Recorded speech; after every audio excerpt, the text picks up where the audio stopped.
Surat cyber ક્રાઇમની જાળમાં ફસાયું એસએમસી. બીઆરટીએસ ટિકિટ લાખોનું કૌભાંડ ઝડપાયું છે. 30 રૂપિયાની ટિકિટ માટે જનરેટ બોગસ લિંકથી બીઆરટીએસની આવકને જબરદસ્ત ફટકો પડ્યો છે. ત્યારે લિંક પર ક્લિક કરતા જ પેમેન્ટ ઠગોના એકાઉન્ટમાં પહોંચી જાય છે અને પાલિકા અત્યાર સુધી અંધારામાં હતી. સુરત સાયબર ક્રાઇમની જાળમાં ફસાયું એસએમસી. બીઆરટીએસ ટિકિટનું લાખોનું કૌભાંડ. 30 રૂપિયાની ટિકિટ માટે જનરેટ બોગસ લિંકથી બીઆરટીએસની આવકને જબરદસ્ત ફટકો. લિંક પર ક્લિક કરતા જ પેમેન્ટ ઠગોના એકાઉન્ટ પર પહોંચી જાય અને પાલિકા અંધારામાં છે. ત્યારે પાલિકાની આવક ઘટી ત્યારે અધિકારીઓની આંખ ઉઘડી છે. કૌભાંડીઓએ ખૂબ મોટી રકમ ઉછેરી હોવાની શક્યતા સેવાઈ રહી છે. ત્યારે પાલિકાની અંદરથી જ લોકોની મિલીભગત હોવાનું શક્યતા ચકાસતું સાયબર સેલ. ત્યારે બસ ટિકિટની ખોટી લિંક બનાવી પાલિકા સાથે લાખોની ઠગાઈ થઈ છે. મરાઠે ટ્રાન્સપોર્ટ કમિટી અધ્યક્ષ સુરત મહાનગરપાલિકા ગત રોજ એક પેસેન્જર દ્વારા બોગસ ટિકિટની એક લિંક મને મોકલવામાં આવી હતી. એ લિંક અન્ય પણ પેસેન્જરો પાસે છે કે કેમ એનો તપાસ તાત્કાલિક થાય એના માટે હું અમારા ડેપ્યુટી કમિશનર બોગાદેજીને આ ફરિયાદ કરી હતી અને અમારો સિટી લિંક વિભાગ દ્વારા સાયબર ક્રાઇમને એક ફરિયાદ આપી છે અને વધુ આ લિંક કોના જોડે છે, કોના મારફત આ સ્કેમ કરવામાં આવ્યું છે અને આ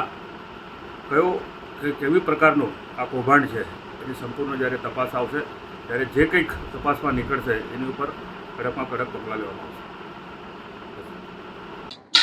જી સર, એક સાયબરક્રાઇમમાં અરજી થઈ છે, શું છે? મારું નામ પ્રવીણ પ્રસાદ છે. હું સિટી લિંકમાં એઝ જનરલ મેનેજર છેલ્લા 1.5 વર્ષથી કામ કરું છું. આ જે ફરિયાદ આપ જે કહો છો એ અમારા ધ્યાનમાં ડિજિટલ મીડિયા થ્રુ ઓલમોસ્ટ 1.5 મહિના પહેલા આવ્યા હતા. તો અમારી જે વિજિલન્સ ટીમ છે એને બોલાવીને એની સાથે ચર્ચા કરી કે ભાઈ આ શું છે. પછી એને ઇન્સ્ટ્રક્શન આપવામાં આવ્યું કે ભાઈ એ જેવી સાયબર ફોર્જરી છે એના માટે યોગ્ય તપાસ થવું જોઈએ. અને એના માટે 4 માર્ચે જે છે અમારા સાયબર સેલમાં એમાં ઓલરેડી ફરિયાદ કરેલી છે અને સદર મેટર તપાસધીન છે. એ આજે તપાસને જે પ્રાઇમા ફેસી જે દેખાય છે કે એમાં પેટીએમના જે પેજ છે એ કોઈ ક્લોન કર્યા છે અને એથી ફર્સ્ટ પેજ એ બધા જનરેટ થાય છે. ને જ્યારથી અમારા ધ્યાનમાં આવ્યો છે ત્યારથી અમારા જેટલા બી સર્વિસ પ્રોવાઈડર છે, અમારા બધા સ્ટાફ છે, એ બધાને એક આઈસી કેમ્પેન કરવામાં આવ્યો છે કે આ ટાઈપના જ્યારે બી કોઈ આ બોગસ ટિકિટમાં જે સુમન પ્રવાસના જે ટિકિટ છે, કોઈ બી પ્રવાસ એ આ બોગસ ટિકિટ જનરેટ કરીને કોઈ બી આવે તમારા ધ્યાનમાં આવે તો તાકીદે સક્ષમ સત્તાને તુરંત જાણ કરવાનો.